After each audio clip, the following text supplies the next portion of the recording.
RMC s'engage pour vous avec Élise Dangean. Bonjour Élise.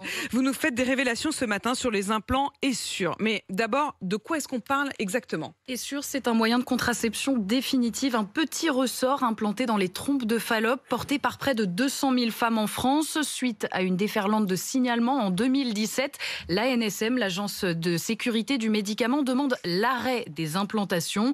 En 2018, le laboratoire Bayer cesse de commercialiser le dispositif partout dans le monde. Mais 4 ans plus tard, des femmes continuent de découvrir ses effets secondaires. Douleurs abdominales, fatigue chronique, maux de tête. Ce n'est qu'en début d'année qu'Irène a fait le rapprochement entre les douleurs qu'elle endure depuis 10 ans et son implant. Je me suis rendu compte au fil du temps que moi aussi j'étais victime de ça et que j'avais implanté une bombe dans mon corps. Sauf que là, ce qui est insidieux et ce que je trouve dégueulasse, c'est qu'ils ne fassent pas une information parce que là, ça nous rabote la vie. Et en plus, c'est quelque chose qu'on a posé en nous parce qu'on aimait la vie, parce qu'on avait envie d'en jouir avec un dispositif de contraception qui nous permettait d'avoir une sexualité épanouie. Et paf, comme toutes les autres violences gynécologiques, ça nous rabote la vie, quoi. Alors aujourd'hui, Irène prévoit de se faire retirer son implant. 30 000 femmes en France l'ont déjà fait et elle envisage aussi d'engager des poursuites contre le laboratoire Bayer. Et ce ne serait pas la première fois. Oui, une action collective a même été lancée par l'association Résiste qui nous a écrit et qui regroupe les femmes victimes.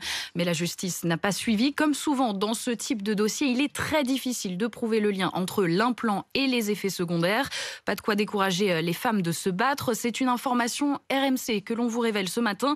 Le laboratoire Bayer sera jugé par le tribunal judiciaire de Paris dans 2 semaines. 132 plaignantes réclament la reconnaissance d'un préjudice d'anxiété. Elles sont défendues par maître Charles-Joseph Houdin. En réalité, cette procédure vise à démontrer que ces femmes ont été exposées à un risque, qu'il se soit traduit ou non par des effets indésirables. Il a au minimum engendré une inquiétude, une crainte, une peur de développer des effets indésirables. De toute façon, toutes ces procédures visent à obtenir de la part du laboratoire, mais aussi des autorités publiques, une reconnaissance du problème lié au dispositif et bien évidemment d'une meilleure information. Et les pouvoirs publics dans tout ça, Élise, ils disent quoi? Alors, ce que réclament ces femmes qui nous ont alertés, c'est d'être mieux informées et mieux prises en charge. Nous avons contacté le ministère de la Santé qui s'était engagé en septembre 2020 à lancer un protocole de recherche. Nous avons découvert que l'étude n'a toujours pas débuté. Elle ne démarrera pas avant l'année prochaine. Quant à Bayer, le laboratoire nous explique que le contraceptif a été retiré du marché pour des raisons commerciales et qu'il s'agit d'un dispositif sûr. Aux États-Unis, 39 000 patientes ont porté plainte contre Bayer qui a signé un chèque d'1,6 milliard de dollars en 2020 pour éviter la justice. Merci Élise. Procès de Bayer donc qui doit s'ouvrir le 3 octobre prochain à Paris et c'est une information RMC. Il est 7h12.